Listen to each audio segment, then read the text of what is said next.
Welcome to today's live webinar on Horror Fiction Readers Advisory. We're welcoming our speaker, Micah, Followay, KDLA's Family Literacy Consultant. Today's webinar is sponsored by LSTA.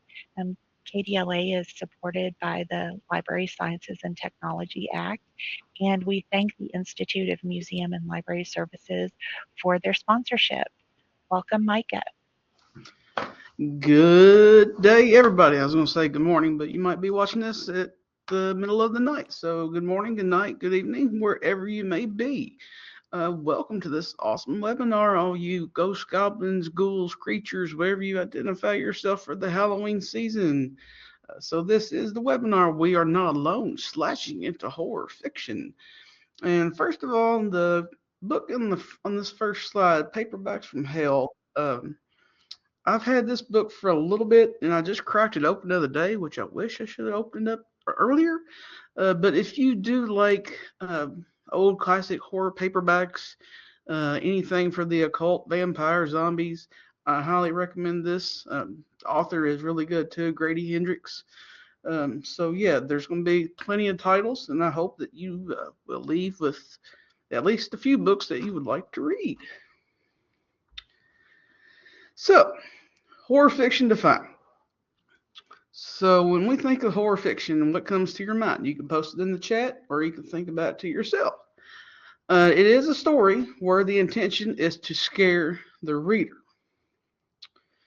It is not a story where the plot focuses more on other things than the scare. So when we think of it, we think of, let me go to the next slide and we'll talk about it even more. All right, so we think about the atmosphere. It sets the tone for the book. So we're thinking, all right, is it going to be in a cave? Is it going to be in a graveyard? Is it going to be in a haunted house? Or is it just going to be within yourself? The atmosphere sets the tone for the book. And of course, emotions. It's a roller coaster. I tell you, you go back and forth amongst the characters, the story, what's going to happen. How are you feeling? Are you going to need to take that breather to get you a drink of water because the story's just too intense for you, or you just keep on reading? So then there comes the setting. So the setting can be set in a physical place or internally, psychologically.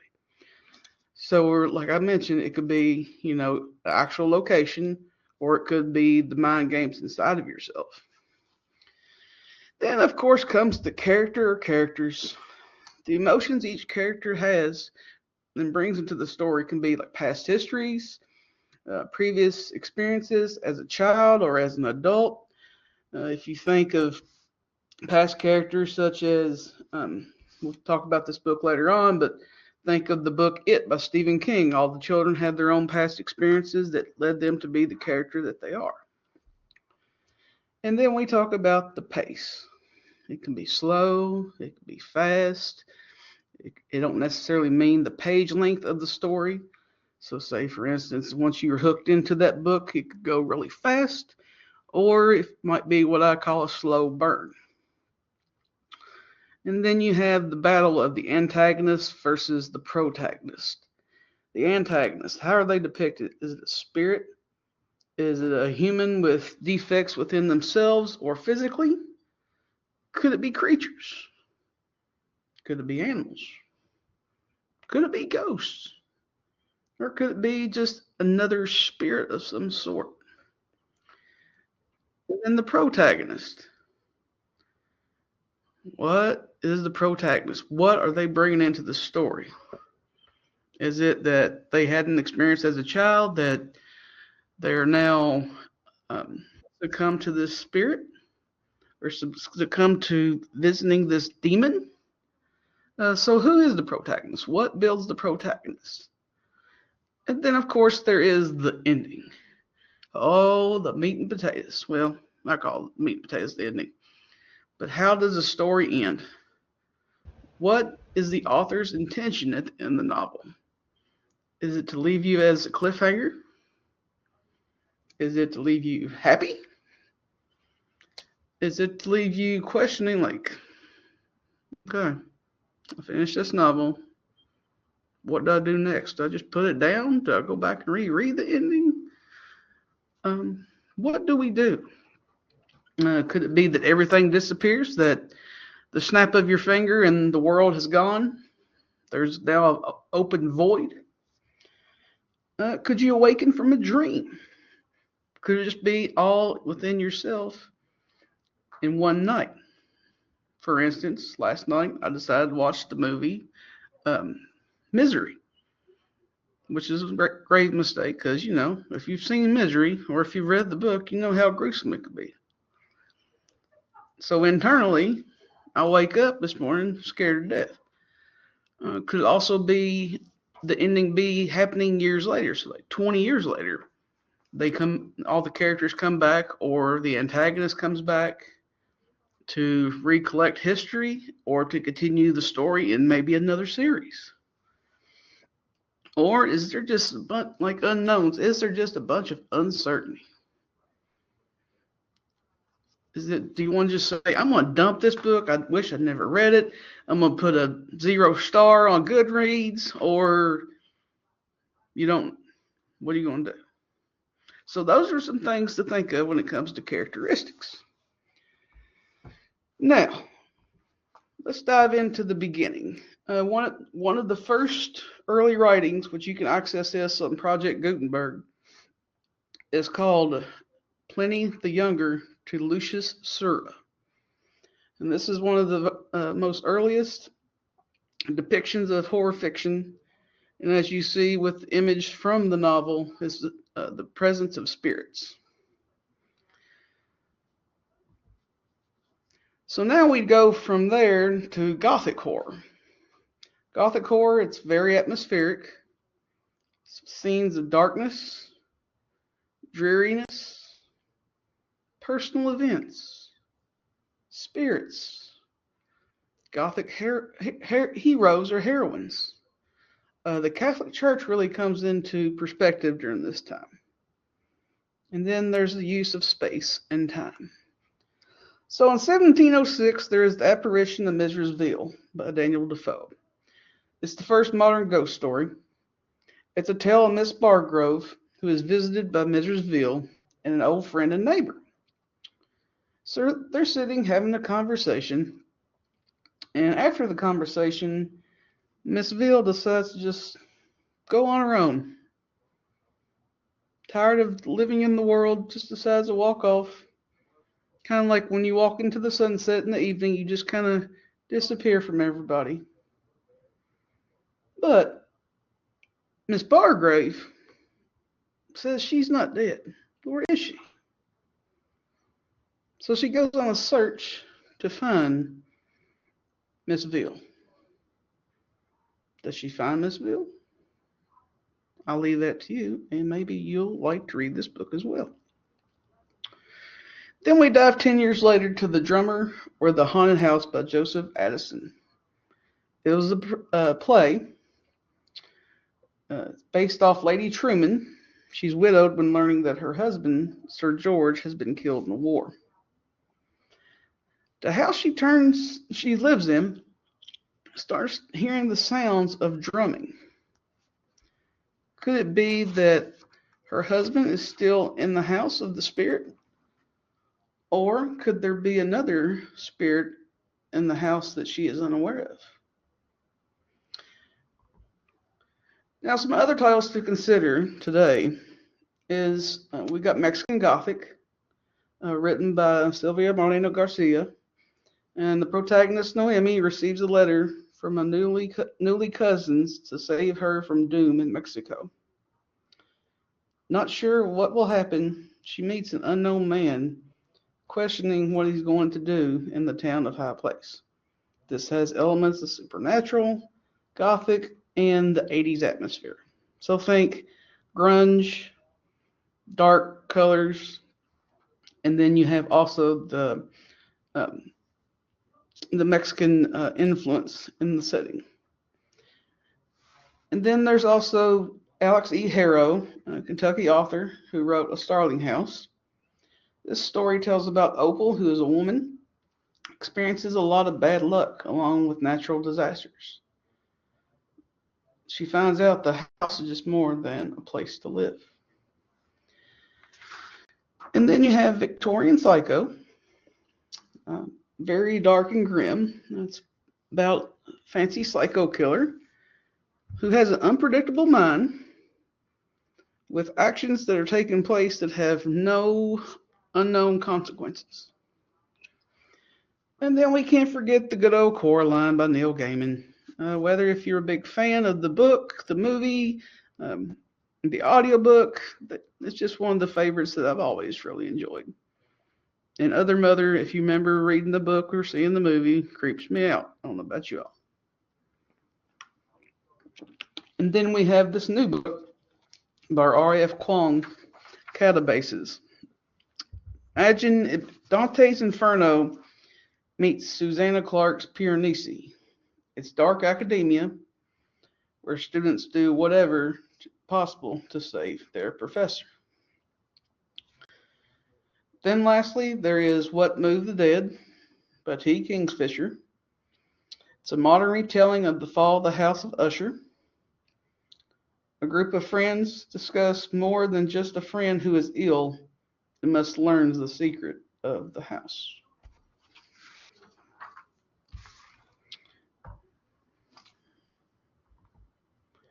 Next, paranormal horror. Ghosts and spirits, past events, occurrences that lead to these characters. Internal conflict among everyone with the sightings of spirits, characters having to deal with their own inner demon. The great unknown of fears is pertinent. Ghost doesn't have to be in this actual genre. Some recommendations. The Elementals, if you are familiar with the movie Beetlejuice, Michael McDowell, the author of this book, this is a little dated from 1981, but he wrote this book called The Elementals. It does have similar spirits similar to Beetlejuice, but it's set in an unknown town with the family reunion.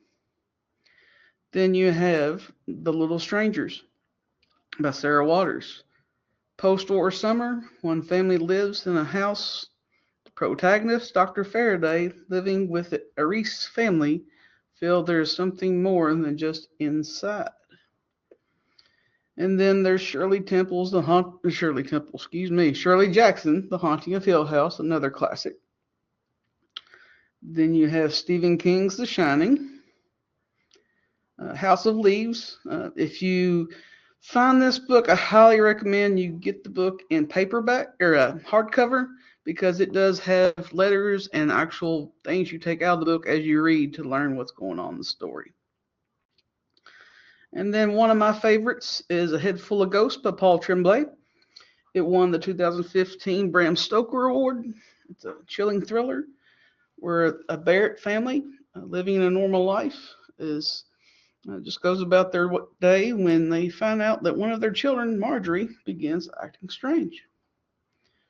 And then there's Dark Matter, a ghost story by Michelle Paver.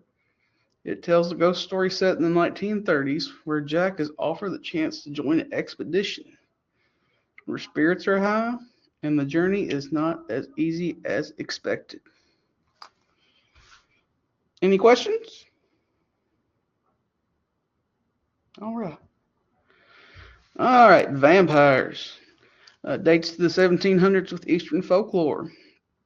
Anne Rice and the Rise of Interview with the Vampire really struck this particular genre of horror. Vampires came to be known for just wanting to be liked or loved. So if we think of your modern vampire tales, they just want to find that special person to have that relationship or hate. So if you think of any of your modern or classic vampire novels where that relationship is portrayed. And then if we think today with vampires, I'd like to hear people in the chat. What do you think how vampires are portrayed today? Do you think Twilight? Do you think Interview with the Vampire? Do you think of, what movies? What We Do in the Shadows? Oh, that's a good one. I like this classic picture of Nosferatu, the silent film. It's a really slow burn. Do you think of was it Brandon or Jason Lee portraying as Dracula? That was a good one too. Romance vampires. Yep, Emily, I totally understand that. So, for some suggestions with vampires, there is House of Hunger by Alexis Henderson. There's the classic Dracula by Bram Stoker and Salem's Lot. This more recent novel that came out, her name is Rachel Harrison. She's written quite a few books, and this one talks about, talks about dark, gruesome tale of friendship. If you've ever seen the film Jennifer's Body with Megan Fox, imagine that kind of similar setting. And then there is the classic Richard Matheson, I Am Legend. And then this book, it's been out for a little bit. They did a film adaptation, Nosferatu. It's very, if you like Christmas and horror, highly recommend it. I don't know, Dracula. Oh yeah, and there's been several retellings of Dracula, um, but I really do like Nosferatu. I highly recommend reading the book and then go watching the show. I know then you can compare and contrast whether you like it or not. But I think either one of them are pretty solid. And then we go to zombies. This is one of my favorite comedy spoofs of zombies. The Return of the Living Dead with Tarman, if you've ever seen that. Uh, it's very comical. And what do we think about zombie? Well, the first thing, brains, brains, brains. So it's meant to destroy, to kill the living and follow the undead. It continues to be popularized in both film and gaming. And novels, of course. It's about the destruction of humanization and desire of power and controlling society. So this first book, it came out, when did it come out? I didn't write it down.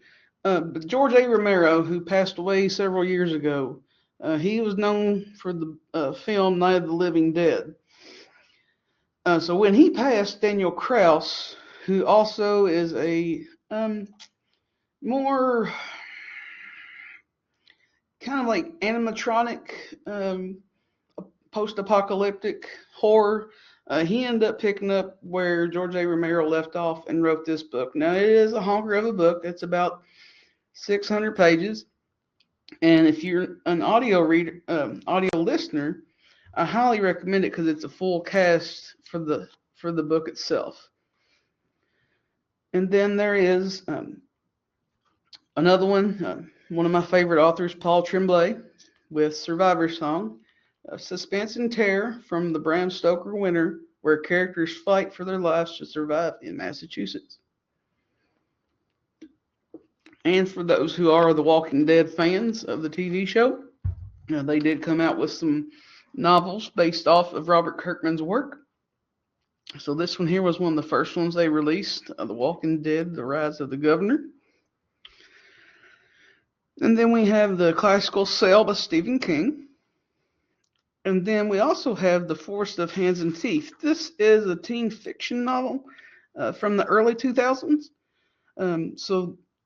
Teen girls are thrown into a crazy world with vampires and unknown forest.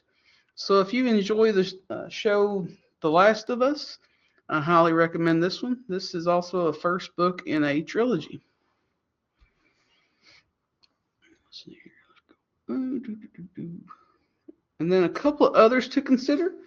There's one by Colson Whitehead, who's known for writing the historical novel The Underground Railroad and Nickel Boys. He came out with a book a few years ago called 01, and this is based off historical fiction with some zombies. And there's also another book. It's another young adult fantasy called Dread Nation. Imagine the Battle of Gettysburg, Pennsylvania, with a zombie outbreak. Shapeshifters. It can be dogs, snakes, spiders, cats. Oh my! It's the fear of the attack. The creature prepared to destroy the human race. It can also include plants being used as shapeshifters. If you think the comical musical Rocky or not Little Shop of Horrors with the plant trying to take in the victims, and we have some recommendations. It's the battle of good versus evil and everything. We have, of course, the classical Strange Case of Dr. Jekyll and Mr. Hyde. We have the book Chlorine. It's a recent novel by Jade Song. And the protagonist is a swimmer where the water is her life until it becomes an addiction and leads to a transformation and not for the best. We also have Sister Maiden Monster by Lucy A. Snyder. It's cosmic horror, destruction to the planet, battle of humanity. And then we also have it's a series that's been out for quite a while. She still writes for this series, but Patricia Briggs with The Moon Call. This is more urban fantasy horror with shapeshifters of wolves. And then we have Stephen Graham Jones, who wrote The Only Good Indians. This is more of Native American shapeshifter horror. Also recommend that one as well. And then we also have The Changeling by Victor Lavelle. And then there's the other one called Such Sharp Teeth by Rachel Harrison. That's also in this category. Next, we have the occult, witches, fortune tellers, spellcasters. Typical setting is in New England states, New Orleans, and small towns and cities. It could be stories that are told both orally or written, and there's plenty of.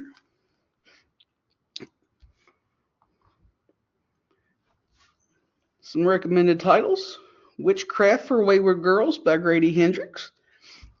This is about a group of teenagers sent to a maternity ward where they discover their own power of witchcraft. And we have Silver Nitrate, also by Sylvia Moreno Garcia.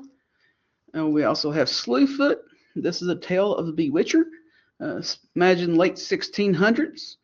Animal spirits set amongst the woods, and Abatha can only go to the antagonist for help. But then a battle becomes amongst the Puritans and the pagans. And then there's also The Hellhound Heart. This is a classic Clive Barker novel that was the basis for the Hellraiser film franchise. And there's also another book called Everything the Darkness Eats, by Eric LaRocca. 2023 shortlisted for the Stoker Award. Disappearance in a small town. Secrets of Dark Magic controlled by older male. And this is a second edition. A second edition came out in 2024 with an alternate ending. And then we also recommend Ninth House by Lee Bardugo. And the other one by author I've got to read recently named Kelly Link, and she wrote a book called The Book of Love.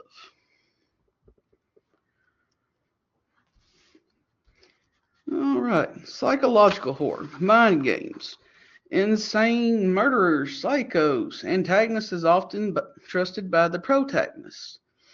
Appeal factors, the pressure of personal demons. There is a killer within the character or characters, and real life situations. And another book, Paul Tremblay, who I mentioned earlier.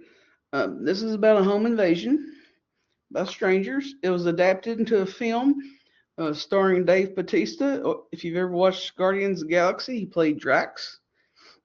And it's about a family vacationing in a small town, New Hampshire, far away from other strangers.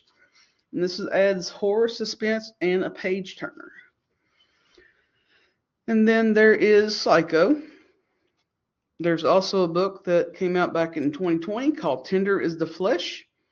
It is about a man who works in a slaughterhouse where humans are the animal. And this one particular gentleman encounters one person that is naturally drawn to take her home. and ends up keeping her at the house, and adds a little bit of horror and science fiction combined. And then, of course, we have the classic It with Mr. Pennywise. It's been adapted to a couple of different, serialized TV show and of films. And then there's The Hollow City by Dan Wells. This is about a paranoid schizophrenic protagonist who begins to see monsters and wonder, is it his imagination or are the monsters real? Visceral horror. No limits. Everything is fair game. Fast paced on the seat of your pants from start to finish. Do not have to like the book, but want to know what happens next. It's synonymous with punk, a word made back in the 1980s.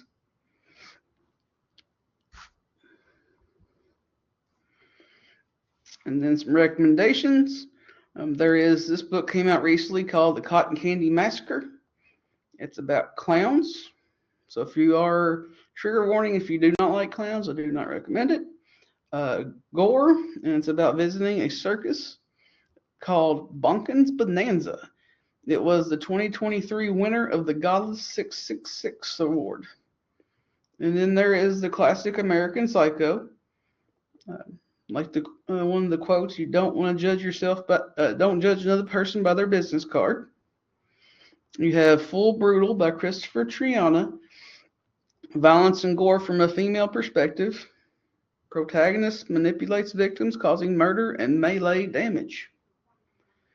And then there's Little Heaven by Nick Cutter. And this is a 2025 release. It's called The Staircase in the Woods by Chuck Wendig. It's about a high school friend who makes a promise, and they go on a camping trip, and they find this staircase in the woods. And one of the characters ends up going missing. And then years later, the friends reconvene and go back out into the woods and find that this staircase reappears in the woods and secrets are revealed.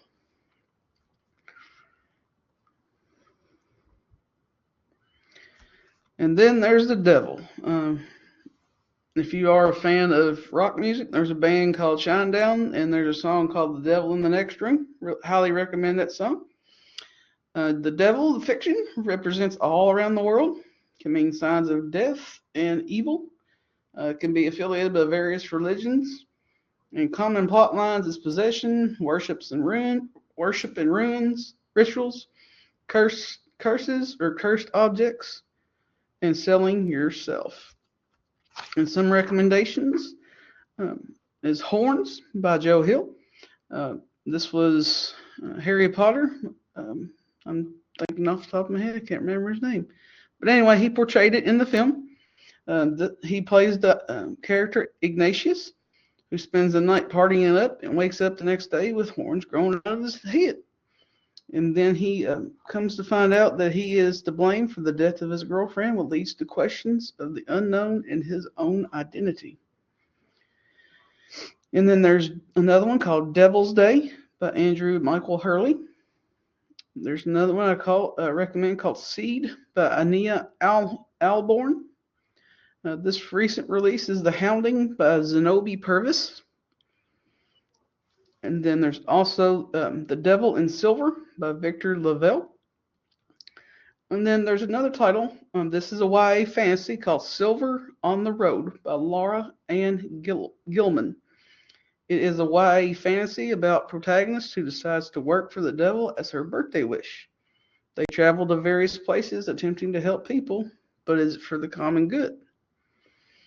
And then another one, it's another classic, Revival by Stephen King.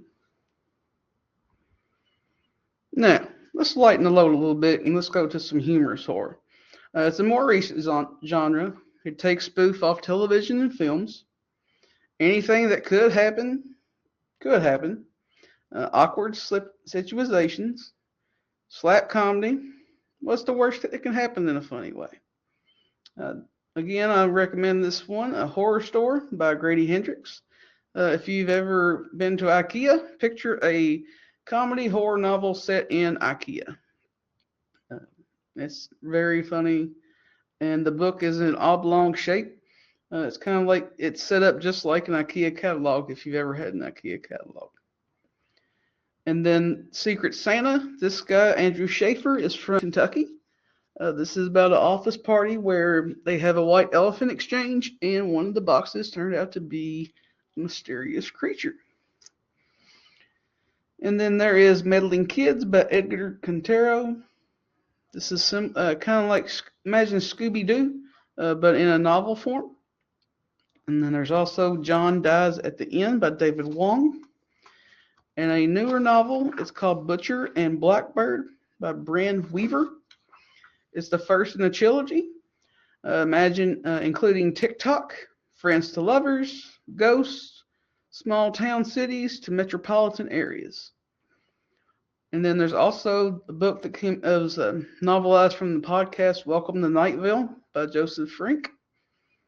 And if you like, another one I recommend if you ever read Christopher Moore, he came out with a book a few years ago called Practical Demon Keeping.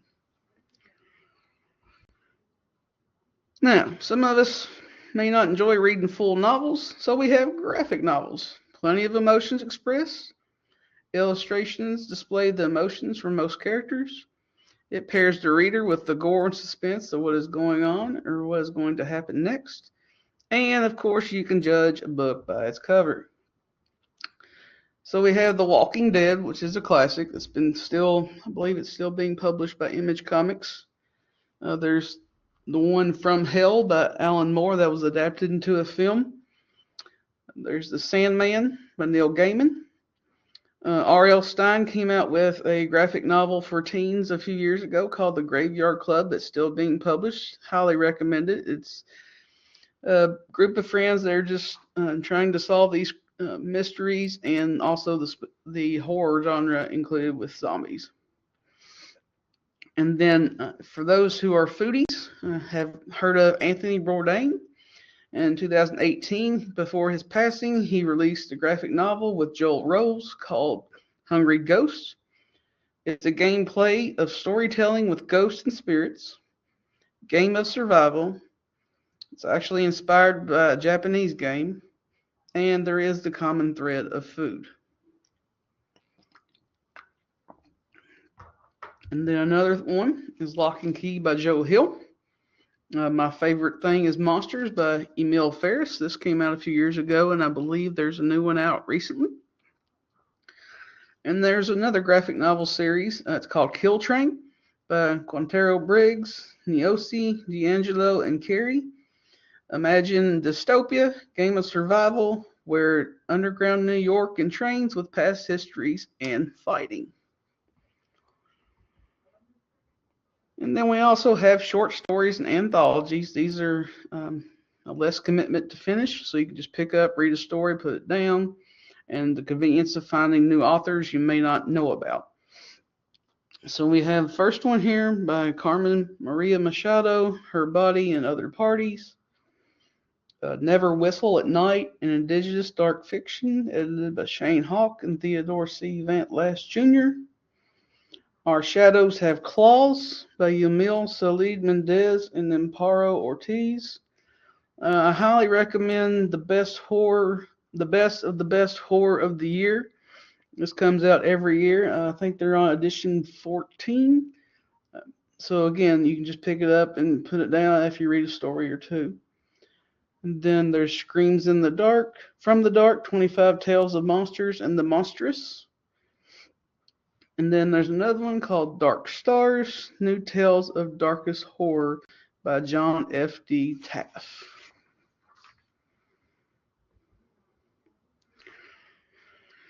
And for some resources, for online resources, if you want to learn more about beefing up your reader's advisory for horror, there is the Horror Writers Association. They're known for releasing the Bram Stoker Award, and you can see their backlog of awards from anywhere from adult fiction, graphic novels, teen fiction, adult nonfiction, teen nonfiction, and you can also sign up for their newsletter where you can get updates on when awards are going to be announced or when open nominations are. And then there's also another one. It's free online resources. So if you have people who really don't um, aren't physical book readers, this creepypasta you can read online for free, along with subscribing to their YouTube page. And then there is Nightmare Magazine, and this also has free stories you can read. And then there's also This Is Horror. This is based out of the UK. And then there's Godless Horror. And it's also offer free short stories, book recommendations, interviews with authors about past and upcoming horror novels. And then there's also Open Library, which is part of the Internet Archive. They have a section dedicated to open source horror novels that are released to the public.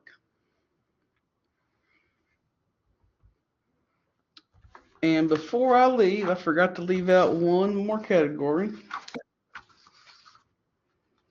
Let's see where to go here. Give me just a second.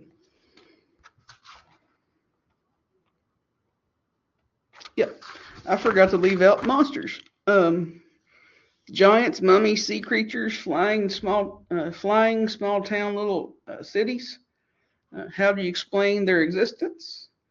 Monsters have been portrayed in various forms from the past, and I'll be sure to send an update in the chat. First, we have the classic Frankenstein, Call of Cthulhu. This book is also celebrating the 50th anniversary, and I had to include it, Jaws by Peter Benchley. There's also an author that recently released a second book in the series called No Gods, No Monsters. This is by Caldwell Turnbull. It's monsters living among humans, a mix of physics. Where do these monsters live? And it's a page turner. And the second one is called We Are the Crisis. And then there's also a book by Cassandra Call. She's a video game designer along with a tabletop game designer. She came out with a book in 23 called The Salt Grows Heavy about a girl who becomes a mermaid and meets a doctor. It's a tale of survival. And then there's another one that came out in 2017 that was a Stoker Award called Arat by Christopher Golden. It's set amongst a mountain where it claims to be the boat that is Noah's Ark. And there are blizzard conditions. And the characters begin finding these symbols to indicate that they are not alone. And then my last recommendation is Just Like Home by Sarah Gailey. Daughter is called to come back home to live with mom. They find that they are not alone. There's unknown secrets, and it's horror with a splash of mystery.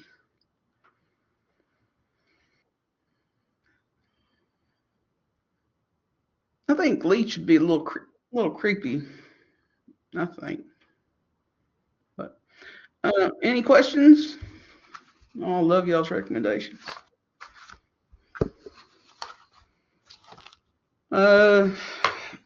Anybody watched any good Halloween movies?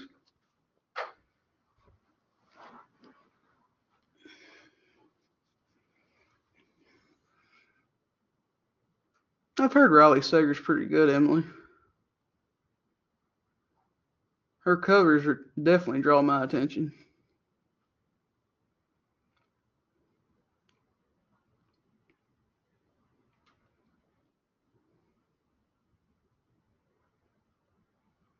Yeah, I like a good audiobook.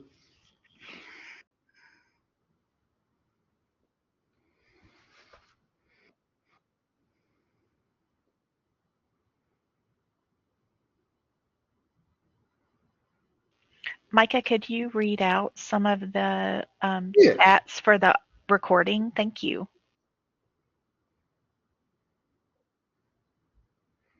Let's see. Sarah Amish murder stories by Linda Castillo.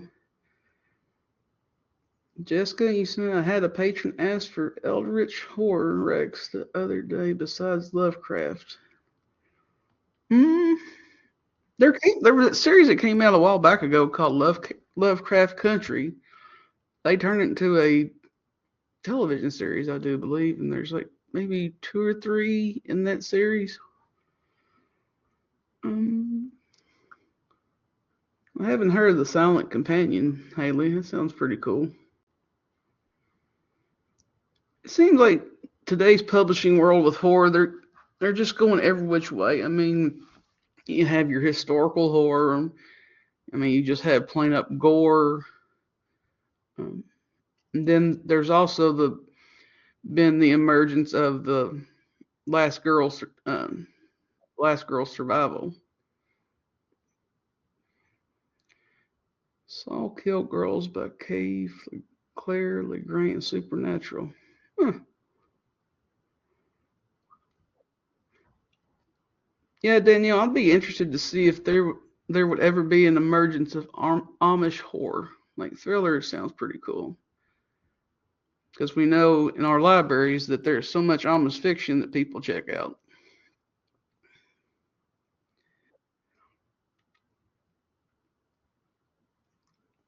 I've seen that cover, Michael, The Ballad of Black Tom by Victor LaValle. It sounds really cool. It looks really cool.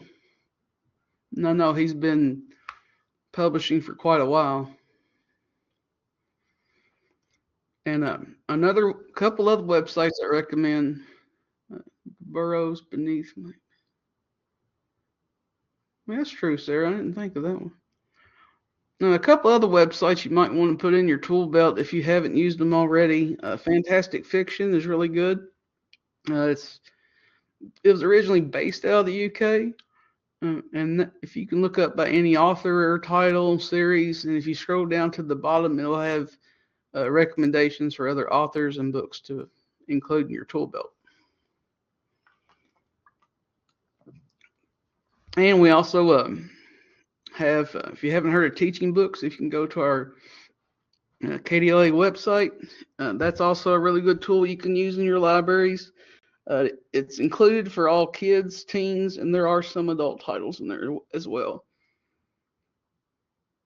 And it has like discussion kits, games, puzzles you can do, and also one cool thing it does is if a book has been received for various awards, it lists all the awards that it received too.